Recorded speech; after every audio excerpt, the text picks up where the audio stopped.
प्रति व्यक्ति आय क्या हो गई है?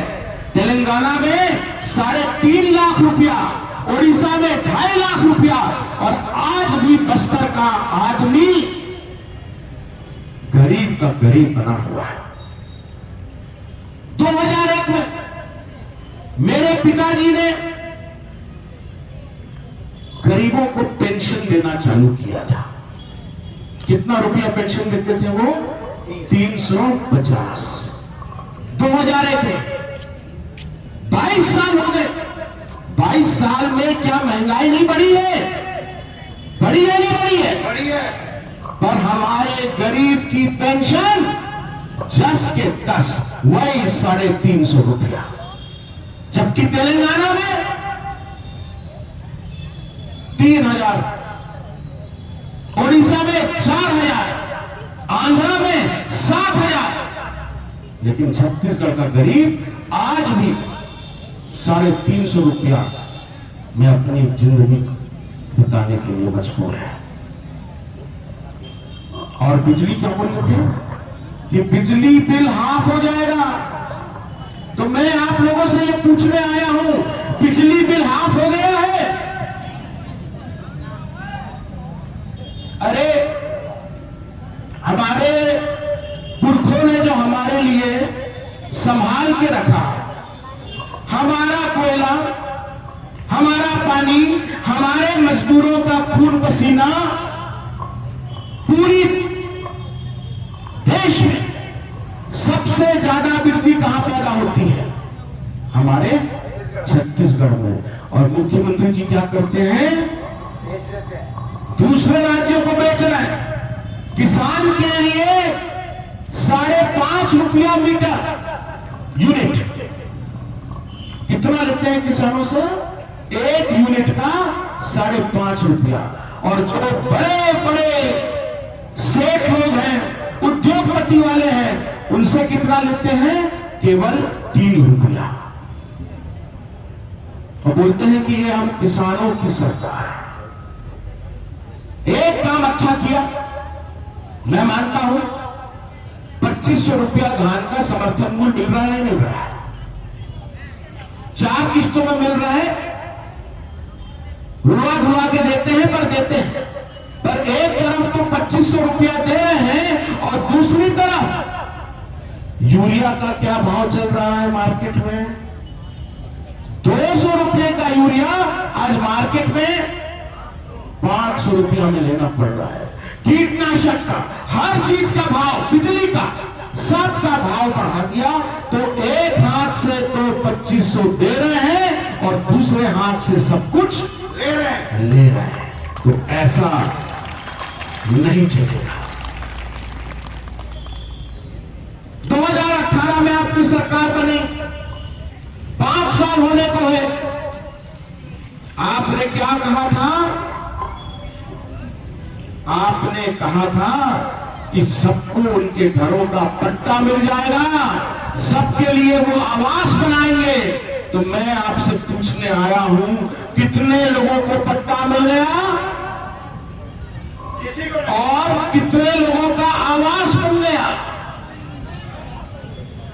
एक भी 16 लाख लोगों की लिस्ट तैयार है, जिनके घर कच्चे हैं, कभी भी बरसात में बह जाएंगे, लेकिन 1 रुपया भी इस सरकार ने गरीबों को, ग्रामीणों को आवास बनाने के लिए नहीं दिया।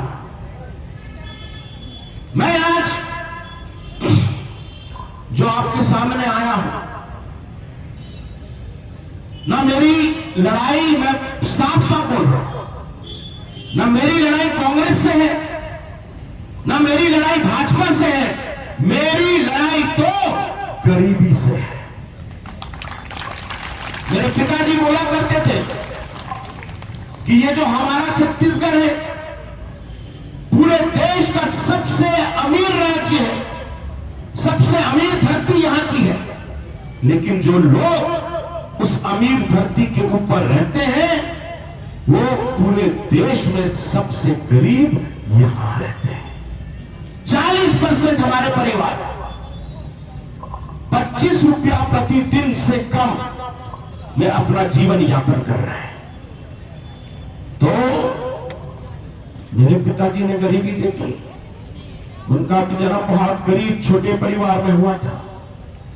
उनका एक ही लक्ष्य था कि अमीर धरती के गरीब लोगों को मुझे अमीर बनाना है, ये उनका लक्ष्य था।